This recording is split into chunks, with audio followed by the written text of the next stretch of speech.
Assalamualaikum warahmatullahi wabarakatuh. Kembali lagi dengan saya Dian Amalia, peserta Latsar CPNS tahun 2021 BPSDMD Provinsi Kalimantan Selatan.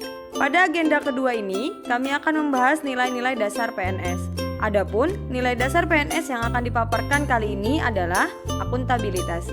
Akuntabilitas adalah kewajiban untuk memenuhi tanggung jawab yang menjadi amanahnya. Kewajiban pertanggungjawaban yang harus dicapai yaitu mencapai terwujudnya nilai-nilai publik. Aspek akuntabilitas. Yang pertama, akuntabilitas adalah sebuah hubungan.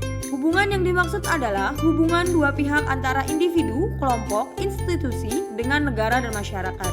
Hubungan yang terjadi yaitu hubungan yang bertanggung jawab antara kedua belah pihak. Yang kedua, akuntabilitas berorientasi pada hasil. Hasil yang diharapkan dari akuntabilitas adalah perilaku aparat pemerintah yang bertanggung jawab, adil, dan inovatif. Juga dituntut untuk bertanggung jawab dalam menjalankan tugas dan kewajibannya, serta selalu bertindak dan berupaya untuk memberikan kontribusi untuk mencapai hasil yang maksimal. Aspek ketiga, akuntabilitas membutuhkan adanya laporan. Laporan di sini berupa laporan kinerja, kontrak kerja, dan laporan akuntabilitas kinerja instansi pemerintah atau LAKIP. Keempat, akuntabilitas memerlukan konsekuensi. Akuntabilitas adalah sebuah kewajiban yang menunjukkan tanggung jawab dan menghasilkan konsekuensi. Aspek terakhir, akuntabilitas memperbaiki kinerja. Tujuan utama dari akuntabilitas adalah untuk memperbaiki kinerja PNS dalam memberikan pelayanan kepada masyarakat. Dalam hal ini, proses setiap individu atau kelompok atau institusi akan diminta pertanggungjawaban secara aktif yang terlibat dalam proses evaluasi dan berfokus meningkatkan kinerja. Akuntabilitas publik memiliki 3 fungsi utama. Yang pertama, peran demokrasi, yaitu untuk menyediakan kontrol demokrasi. Kedua, peran konstitusional, yaitu untuk mencegah korupsi dan penyalahgunaan kekuasaan. Peran ketiga yaitu peran belajar untuk meningkatkan efisiensi dan efektivitas. 5 tingkatan akuntabilitas. Pertama, akuntabilitas personal adalah nilai-nilai yang ada pada diri seseorang seperti kejujuran, integritas, moral, dan etika.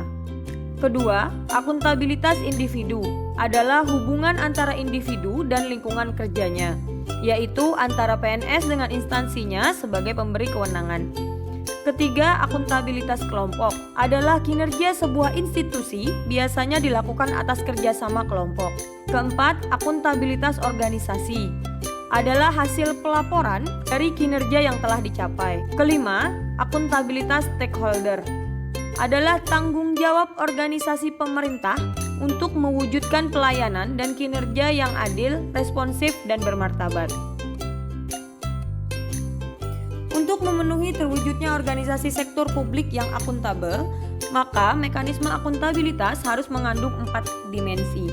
Yang pertama, akuntabilitas kejujuran dan hukum, terkait dengan kepatuhan terhadap hukum dan peraturan yang diterapkan.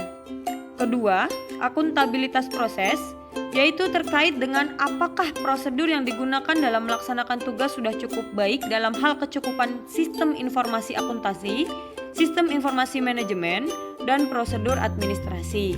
Ketiga, akuntabilitas program. Akuntabilitas ini dapat memberikan pertimbangan apakah tujuan ditetapkan dapat tercapai dan apakah ada alternatif program lain yang memberikan hasil maksimal dengan biaya minimal. Dimensi terakhir yaitu akuntabilitas kebijakan, terkait dengan pertanggungjawaban pemerintah atas kebijakan yang diambil terhadap DPR, DPRD, dan masyarakat luas. Ciptakan lingkungan kerja yang akuntabel. Pertama, kepemimpinan. Lingkungan yang akuntabel tercipta dari atas ke bawah, di mana pemimpin memainkan perannya yang penting dalam menciptakan lingkungannya. Kedua, transparansi yang bertujuan mendorong komunikasi yang lebih besar dan kerjasama antara kelompok internal dan eksternal, memberikan perlindungan terhadap pengaruh yang tidak seharusnya, dan korupsi dalam pengambilan keputusan. Ketiga, integritas. Dengan adanya integritas menjadi suatu kewajiban untuk menjunjung tinggi dan mematuhi semua hukum yang berlaku, undang-undang, kontrak, kebijakan dan peraturan yang berlaku. 4. Tanggung jawab. Responsibilitas institusi dan responsibilitas perseorangan memberikan kewajiban bagi setiap individu dan lembaga bahwa ada suatu konsekuensi dari setiap tindakan yang telah dilakukan karena adanya tuntutan untuk bertanggung jawab atas keputusan yang telah dibuat. Kelima, keadilan. Keadilan adalah landasan utama dari akuntabilitas. Keadilan harus dipelihara dan dipromosikan oleh pimpinan pada lingkungan organisasinya. Keenam, kepercayaan. Rasa keadilan akan membawa pada sebuah kepercayaan yang akan melahirkan akuntabilitas. Ketujuh, keseimbangan. Untuk mencapai akuntabilitas dalam lingkungan kerja, maka diperlukan adanya keseimbangan antara akuntabilitas dengan kewenangan serta harapan dan kapasitas. Kedelapan, kejelasan. Kejelasan merupakan salah satu elemen untuk menciptakan dan mempertahankan akuntabilitas agar individu atau kelompok dalam melaksanakan wewenang dan tanggung jawabnya, mereka harus memiliki gambaran yang jelas menjadi tujuan dan hasil yang diharapkan. Kesembilan, konsistensi. Konsistensi menjamin stabilitas. Penerapan yang tidak konsisten dari sebuah kebijakan, prosedur, sumber daya akan memiliki konsekuensi terhadap tercapainya lingkungan kerja yang tidak akuntabel. Menjadi ASN yang akuntabel adalah ASN yang mampu mengambil pilihan yang tepat ketika terjadi konflik kepentingan, tidak terlibat dalam politik praktis, melayani warga secara adil, dan konsisten dalam menjalankan tugas dan fungsinya. Demikian video dari saya, semoga bermanfaat dan terima kasih atas perhatiannya. Wassalamualaikum warahmatullahi wabarakatuh.